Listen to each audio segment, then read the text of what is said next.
Hypnos by H.P. Lovecraft. May the merciful gods, if indeed there be such, guard those hours when no power of the will or drug that the cunning of man devises can keep me from the chasm of sleep. Death is merciful, for there is no return therefrom, but with him who has come back out of the nethermost chambers of night, haggard and knowing peace rests nevermore. Fool that I was, to plunge with such unsanctioned frenzy into mysteries no man was meant to penetrate.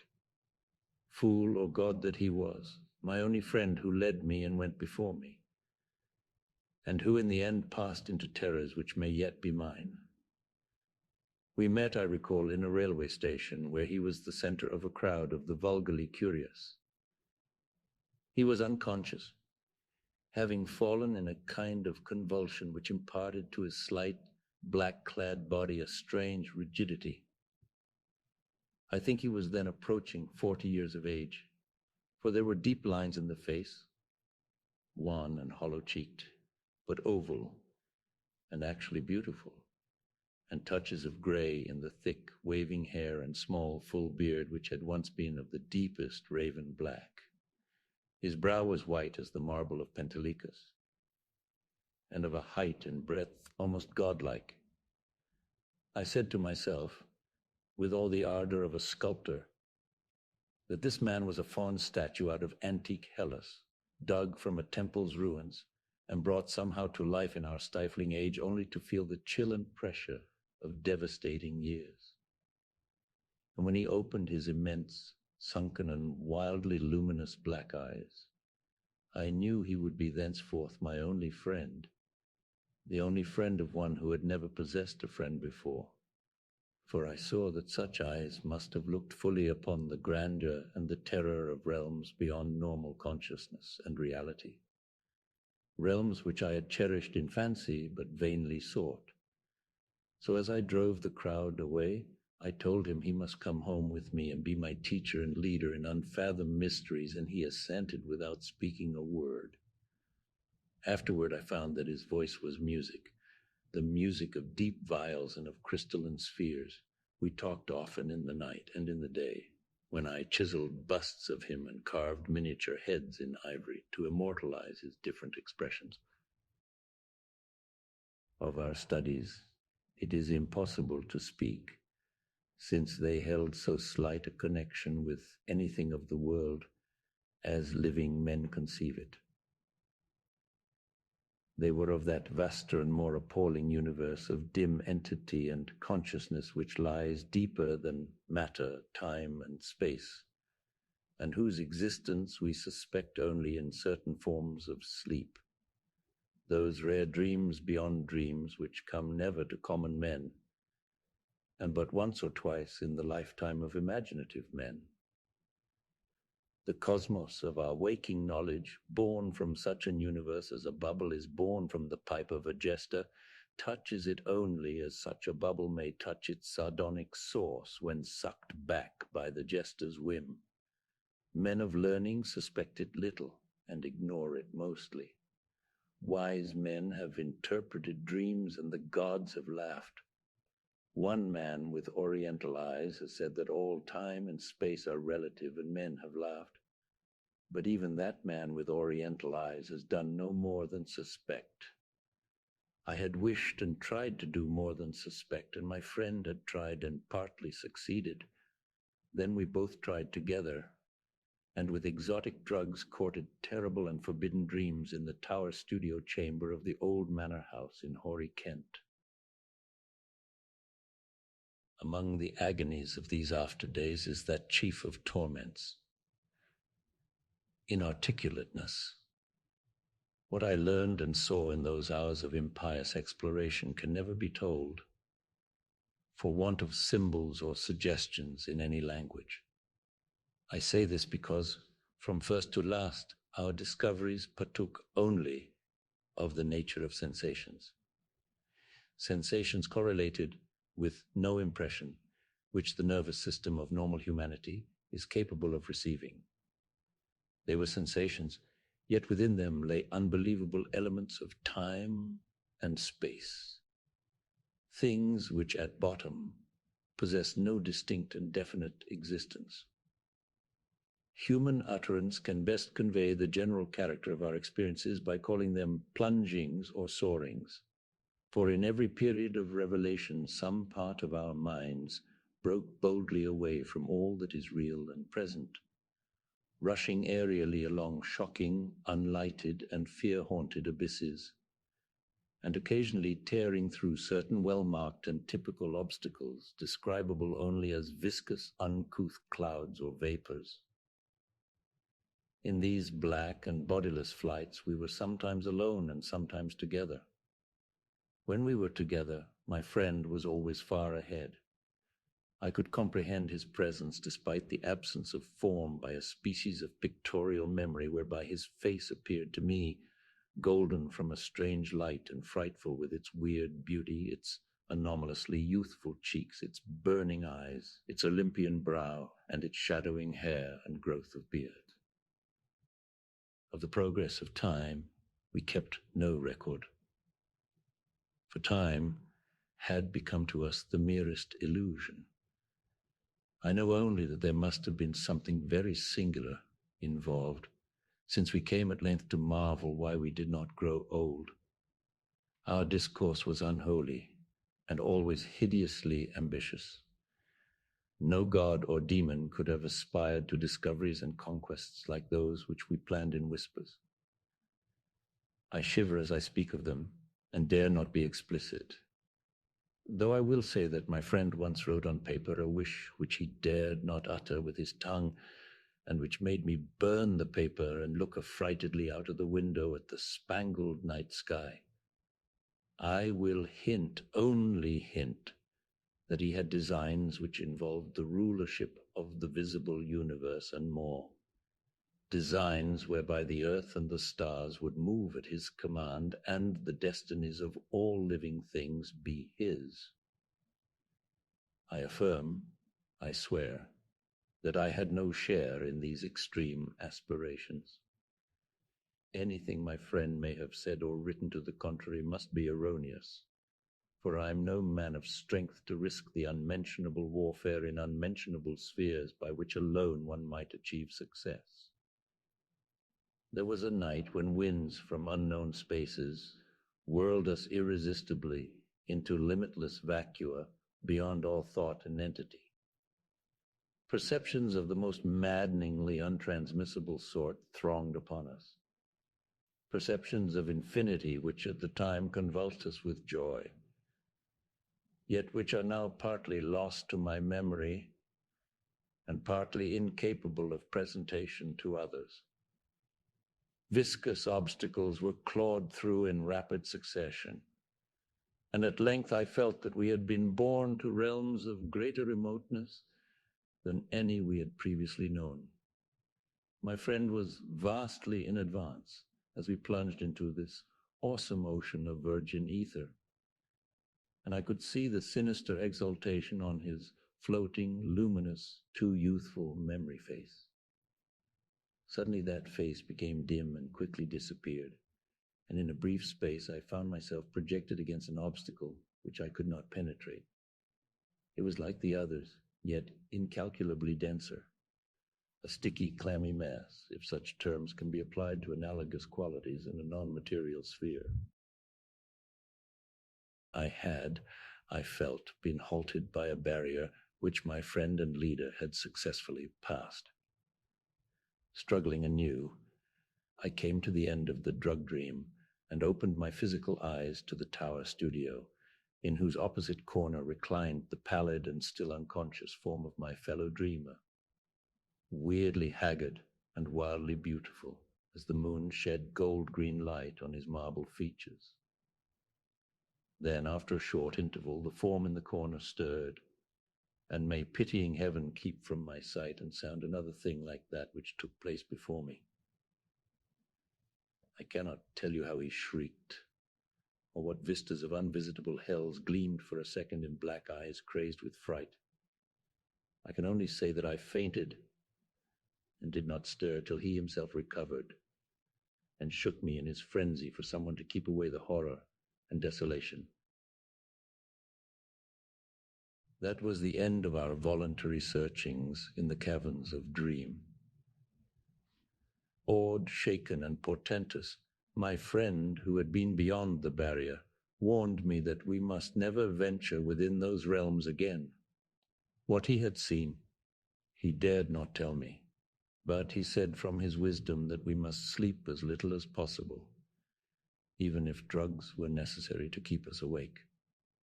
That he was right, I soon learned from the unutterable fear which engulfed me whenever consciousness lapsed, after each short and inevitable sleep. I seemed older, whilst my friend aged with a rapidity almost shocking. It is hideous to see wrinkles form and hair whiten almost before one's eyes. Our mode of life was now totally altered. Heretofore a recluse, so far as I know, his true name and origin never having passed his lips, my friend now became frantic in his fear of solitude. At night, he would not be alone, nor would the company of a few persons calm him. His sole relief was obtained in revelry of the most general and boisterous sort, so that few assemblies of the young and the gay were unknown to us. Our appearance and age seemed to excite in most cases a ridicule which I keenly resented, but which my friend considered a lesser evil than solitude. Especially was he afraid to be out of doors alone when the stars were shining, and if forced to this condition, he would often glance furtively at the sky as if hunted by some monstrous thing therein. He did not always glance at the same place in the sky. It seemed to be a different place at different times. On spring evenings, it would be low in the northeast. In the summer, it would be nearly overhead. In the autumn, it would be in the northwest. In winter, it would be in the east, but mostly if in the small hours of morning. Midwinter evenings seemed least dreadful to him. Only after 2 years did I connect this fear with anything in particular, but then I began to see that he must be looking at a special spot on the celestial vault, whose position at different times corresponded to the direction of his glance, a spot roughly marked by the constellation Corona Borealis. We now had a studio in London, never separating, but never discussing the days when we had sought to plumb the mysteries of the unreal world. We were aged and weak from our drugs, dissipations, and nervous overstrain, and the thinning hair and beard of my friend had become snow white. Our freedom from long sleep was surprising, for seldom did we succumb more than an hour or two at a time to the shadow which had now grown so frightful a menace. Then came one January of fog and rain, when money ran low and drugs were hard to buy. My statues and ivory heads were all sold, and I had no means to purchase new materials or energy to fashion them, even had I possessed them. We suffered terribly, and on a certain night my friend sank into a deep-breathing sleep from which I could not awaken him. I can recall the scene now. The desolate, pitch-black garret studio under the eaves with the rain beating down, the ticking of the lone clock, the fancied ticking of our watches as they rested on the dressing table, the creaking of some swaying shutter in a remote part of the house, certain distant city noises muffled by fog and space, and worst of all, the deep, steady, sinister breathing of my friend on the couch, a rhythmical breathing which seemed to measure moments of supernal fear and agony for his spirit as it wandered in spheres forbidden, unimagined, and hideously remote. The tension of my vigil became oppressive, and a wild train of trivial impressions and associations thronged through my almost unhinged mind. I heard a clock strike somewhere, not ours, for that was not a striking clock, and my morbid fancy found in this a new starting point for idle wanderings, Clocks, time, space, infinity. And then my fancy reverted to the local as I reflected that even now, beyond the roof and the fog and the rain and the atmosphere, Corona Borealis was rising in the northeast. Corona Borealis, which my friend had appeared to dread, and whose scintillant semicircle of stars must even now be glowing unseen through the measureless abysses of ether. All at once, my feverishly sensitive ears seemed to detect a new and wholly distinct component in the soft medley of drug-magnified sounds. A low and damnably insistent whine from very far away. Droning, clamoring, mocking, calling from the northeast. But it was not that distant whine which robbed me of my faculties, and set upon my soul such a seal of fright as may never in life be removed. Not that which drew the shrieks and excited the convulsions, which caused lodgers and police to break down the door. It was not what I heard, but what I saw, for in that dark, locked, shuttered, and curtained room there appeared from the black northeast corner a shaft of horrible red-gold light, a shaft which bore with it no glow to disperse the darkness, but which streamed only upon the recumbent head of the troubled sleeper, bringing out in hideous duplication the luminous and strangely youthful memory face, as I had known it, in dreams of abysmal space and unshackled time, when my friend had pushed behind the barrier to those secret, innermost, and forbidden caverns of nightmare. And as I looked, I beheld the head rise, the black liquid and deep-sunken eyes open in terror, and the thin, shadowed lips part as if for a scream too frightful to be uttered. There dwelt in that ghastly and flexible face as it shone bodiless, luminous and rejuvenated in the blackness, more of stark, teeming, brain-shattering fear than all the rest of heaven and earth has ever revealed to me. No word was spoken amidst the distant sound that grew nearer and nearer. But as I followed the memory face's mad stare along that cursed shaft of light to its source, the source whence also the whining came, I too saw for an instant what it saw, and fell with ringing ears in that fit of shrieking and epilepsy which brought the lodgers and the police. Never could I tell, try as I might, what it actually was that I saw, nor could the still face tell, for although it must have seen more than I did, it will never speak again. But always I shall guard against the mocking and insatiate Hypnos, Lord of Sleep, against the night sky, and against the mad ambitions of knowledge and philosophy. Just what happened is unknown, for not only was my own mind unseated by the strange and hideous thing, but others were tainted with a forgetfulness which can mean nothing, if not madness. They have said, I know not for what reason, that I never had a friend, but that art, philosophy, and insanity had filled all my tragic life. The lodgers and police on that night soothed me, and the doctor administered something to quiet me, nor did anyone see what a nightmare event had taken place. My stricken friend moved them to no pity, but what they found on the couch in the studio made them give me a praise which sickened me. And now a fame which I spurn in despair as I sit, for hours, bald, gray-bearded, shriveled, palsied, drug-crazed, and broken, adoring and praying to the object they found. For they deny that I sold the last of my statuary, and point with ecstasy at the thing which the shining shaft of light left cold, petrified, and unvocal. It is all that remains of my friend, the friend who led me on to madness and wreckage, a godlike head of such marble as only old Hellas could yield, young with the youth that is outside time, and with beauteous bearded face, curved smiling lips, Olympian brow, and dense locks waving and poppy-crowned.